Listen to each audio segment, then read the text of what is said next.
Yo guys, a very good morning to all of you. Welcome back to the channel. Welcome back to the new video. I know बहुत delay आ रहा है भाई videos में, बहुत ज़्यादा time लग रहा है यार। मैं क्या करूँ, मेरे पे नए वीज़ास के जो थ्रेशोल्ड्स लिमिट इंक्रीज हो गई है और अब डेली वेज जो बढ़ गया है पर आवर, वो सब के बारे में बात करेंगे। So let's start the video.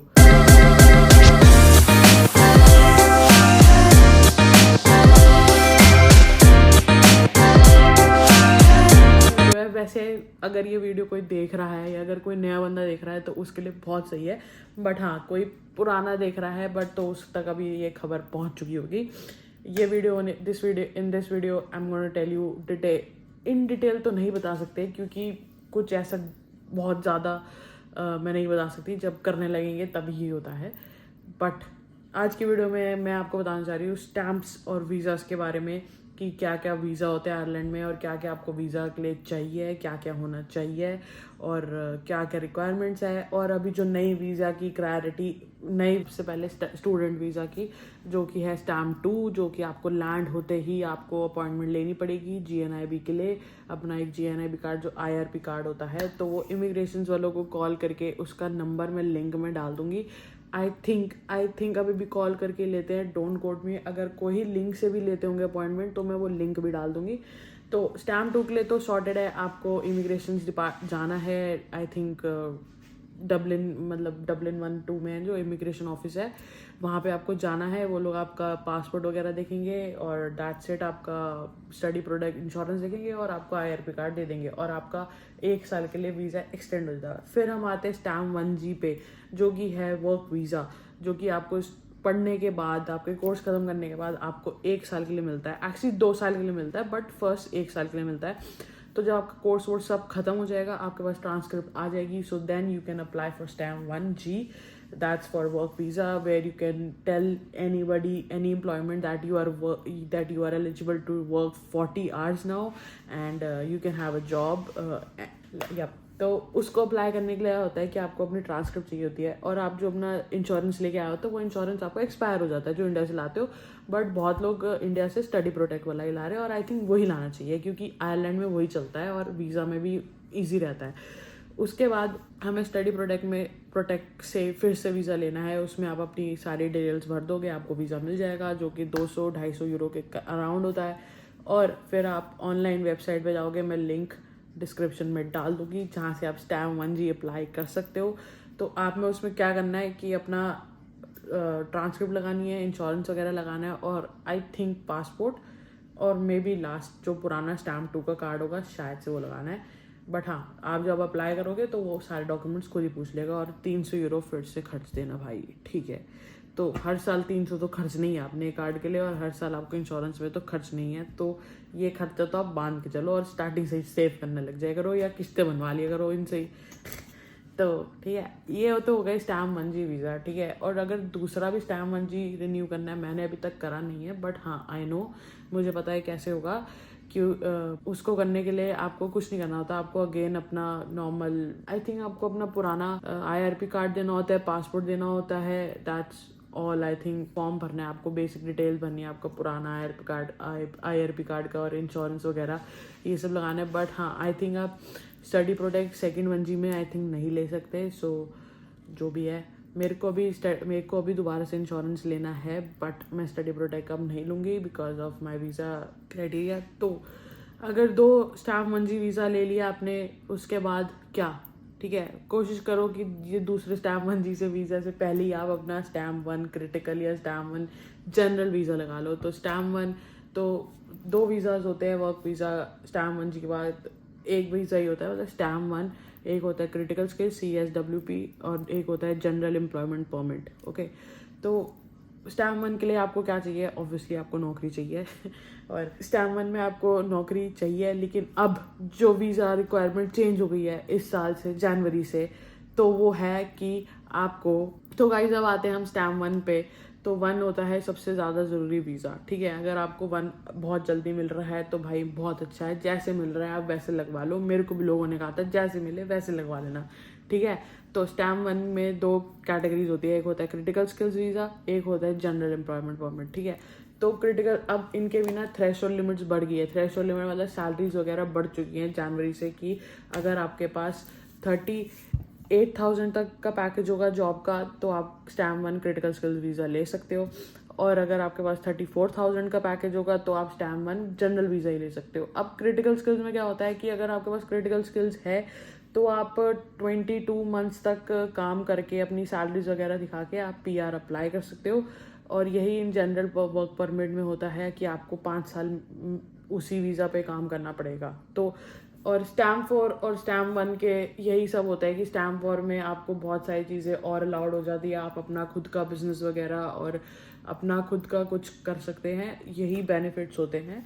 और रही बात जब स्टैम्प 4 की आएगी, अभी मेरे पास नहीं है तो मेरे को वहाँ उसका नहीं पता, बट हाँ स्टैम्प 4 के बारे में अगर आपको पढ़ना है तो मैं एक बेसिक सा लिंक डालूंगी जहाँ पे सारे स्टैम्प्स की इन्फॉर्मेशन है डिटेल में, तो वो गवर्नमेंट की वेबसाइट है, वो जाके आप देख सकते हो। बट हाँ स्टैम्प 1 मोस्टली क्रिटिकल स्किल्स लोग चाहते हैं क्योंकि जल्द से जल्द PR मिले, सो अपना कुछ करना है किसी को या क्या है। और स्टैम्प 1 के लिए क्रिटिकल स्किल्स के लिए पहले आपको चाहिए जॉब ऑब्वियसली, और आपकी जो जॉब फील्ड है, जैसे कि मान लो कि IT की कोई भी फील्ड हो गई या डेटा एनालिस्ट हो गया, या there are so many fields में, हेल्थ में, और अगर मैं यहाँ पे देख पा रही हूँ तो बहुत सारी मैनेजर लेवल्स पे और इंजीनियरिंग प्रोफेशनल्स हैं, अगर आप सिविल इंजीनियर ये सब वगैरह हो, तो ये सारी फील्ड्स आती हैं जिसमें आप क्रिटिकल स्किल्स वीज़ा लगा सकते हो। तो अगर आप कहीं भी जॉब अप्लाई कर रहे हो तो एक बार ये लिस्ट में जाके देखो कि आपकी जॉब आती है कि नहीं आती है।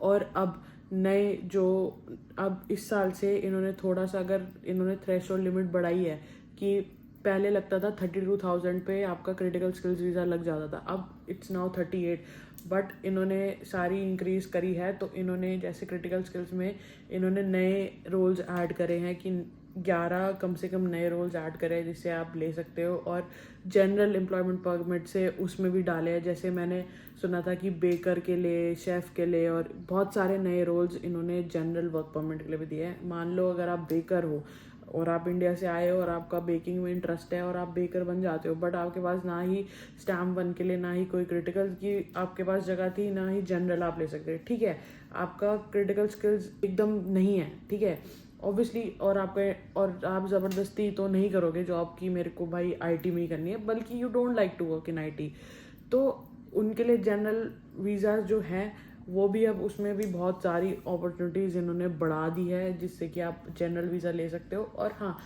बेशक थोड़ा टाइम लगेगा आपको PR तक जाने में, तो बट हाँ देयर आर अपॉर्चुनिटीज़, और इन्होंने जो नॉर्मल हेल्थ केयर सेक्टर्स में और जो होम केयर सेक्टर्स की सैलरीज हैं वो भी इन्होंने बढ़ा दी है। और आई थिंक बेसिक पे रेट जो अब है 1270 हो चुका है पर आवर, तो ये भी चीज़ें करी हैं। अगर वो लोग थ्रेशोल्ड भी बढ़ा रहे हैं तो आई थिंक अब जो जॉब्स मिलेंगी, या जैसे कि बेसिक स्टार्टिंग जो है एंट्री लेवल का 32 से 35 है, तो वो और आपके क्रिटिकल स्किल्स है तो लेकिन आप अप्लाई नहीं कर सकते बिकॉज वो है नहीं, आप उस सैलरी की रेंज में नहीं आते। बट अब से आप अगर कहीं भी जॉब मिलेगी तो मुझे ऐसा लग रहा है कि ऑब्वियसली वो लोग पे बढ़ा के देंगे।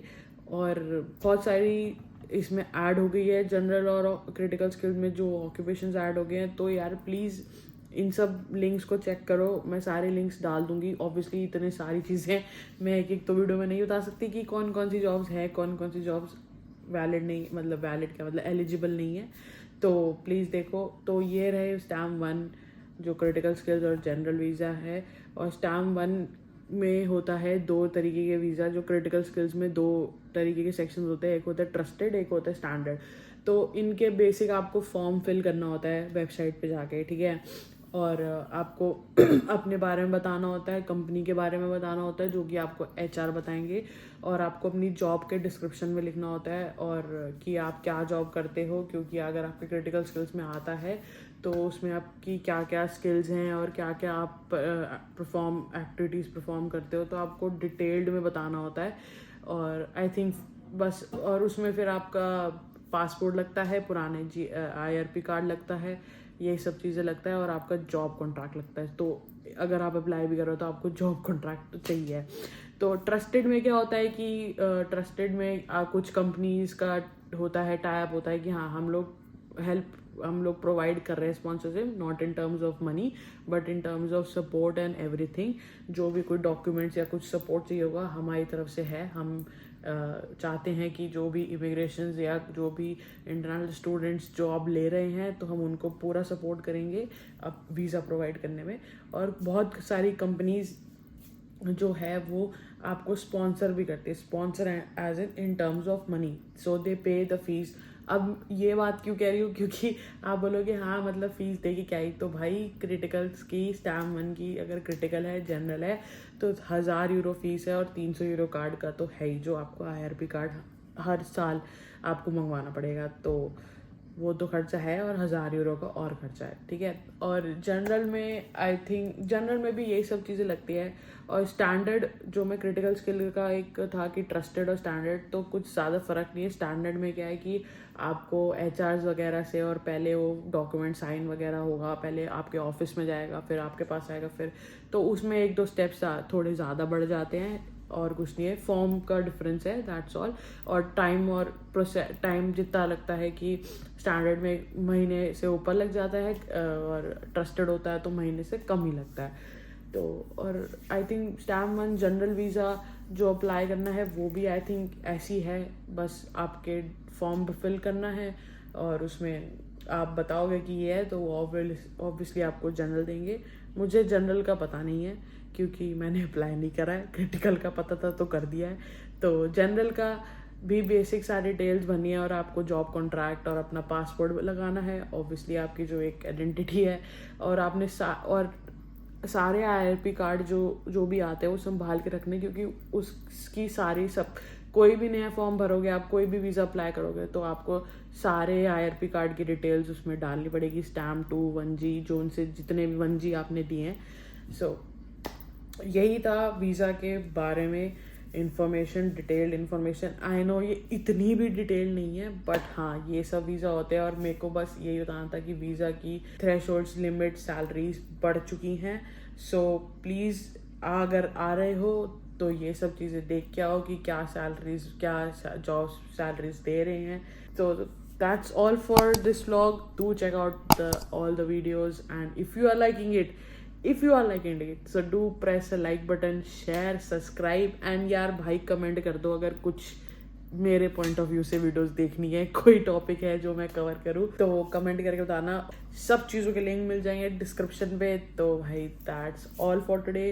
Thank you so much for watching my vlogs. Bye, good night.